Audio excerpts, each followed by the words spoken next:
നീ കരുതുന്നതുപോലെ നിന്നെ ഒഴിവാക്കുക എന്നത് അവർ പെട്ടെന്നുണ്ടായ പ്രകോപനത്തിലെടുത്ത തീരുമാനമല്ല. നാളുകൾക്ക് മുന്നേ തന്നെ അവർ അതിനുള്ള തയ്യാറെടുപ്പുകൾ തുടങ്ങിക്കഴിഞ്ഞിരുന്നു. ആത്മാർത്ഥതയോടെ നിന്ന നീ അത് മനസ്സിലാക്കിയില്ല.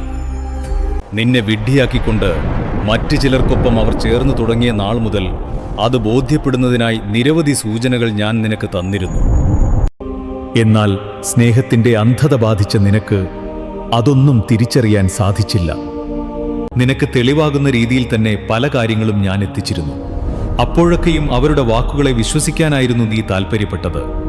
അന്ന് കാര്യവിശകലനം നടത്തി അവർക്കെതിരായൊരു തീരുമാനം നീ കൈക്കൊണ്ടിരുന്നെങ്കിൽ ഇന്ന് നീ അനുഭവിക്കുന്ന ഹൃദയവേദനയ്ക്ക് ഇത്രത്തോളം കാഠിന്യമുണ്ടാവില്ലായിരുന്നു. വഞ്ചിക്കപ്പെടുന്ന നിനക്ക് നൽകിയതുപോലെ തന്നെ നിന്നെ ഒഴിവാക്കിയ അയാൾക്കും ചെയ്യുന്ന തെറ്റുകൾക്ക് ഭാവിയിലുണ്ടാകുന്ന നീ എന്ന വലിയ നഷ്ടത്തിനെക്കുറിച്ചും. ഇപ്പോ കൂടെയുള്ളവരെന്താണെന്നും എങ്ങനെയാണെന്നുമുള്ള ചില മുന്നറിയിപ്പുകൾ നൽകിയിരുന്നു. എന്നാൽ സ്നേഹത്തിന്റെ അന്ധത നിന്നെ ബാധിച്ചതുപോലെ അമിതമോഹത്തിന്റെ അന്ധത അയാളെയും ബാധിച്ചിരുന്നു. അമിത സ്നേഹത്തിന്റെ ആത്മാർത്ഥത കാരണം ഇന്ന് നീ അനുഭവിക്കുന്ന വേദനകൾക്ക് താമസിയാതെ തന്നെ പരിസമാപ്തിയുണ്ടാകും.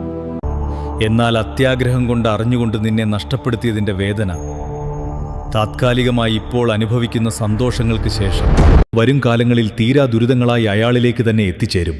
അന്ന് നീ എന്ന തീരാ നഷ്ടത്തിനെക്കുറിച്ചുള്ള ഓർമ്മകൾ ജീവിതാന്ത്യം വരെയും അയാളെ വേട്ടയാടും. നഷ്ടങ്ങൾ എപ്പോഴും വേദന സമ്മാനിക്കുന്ന ഒന്നാണ്. എന്നാൽ നിന്നെ നഷ്ടപ്പെടുത്തിയതിനോളം കാഠിന്യം നിന്റെ ആ വേദനയ്ക്കുണ്ടാവില്ല. ഇത് നിന്റെ പുനർജന്മമായി കരുതി മുന്നോട്ടു പോകുക. സ്നേഹത്തിന്റെ മൂല്യമറിയുന്ന ചൂഷകരല്ലാത്തവർ ഉറപ്പായും നിന്റെ ജീവിതത്തിലെ നിറസാന്നിധ്യമായി വന്നു ചേരും. ആത്മാർത്ഥമായി സ്നേഹിക്കുകയും ധാർമ്മികമായ നിലപാടുകളുമുള്ള നിനക്കൊപ്പം ഞാനും എന്റെ അനുഗ്രഹവും എപ്പോഴും ഉണ്ടാകും.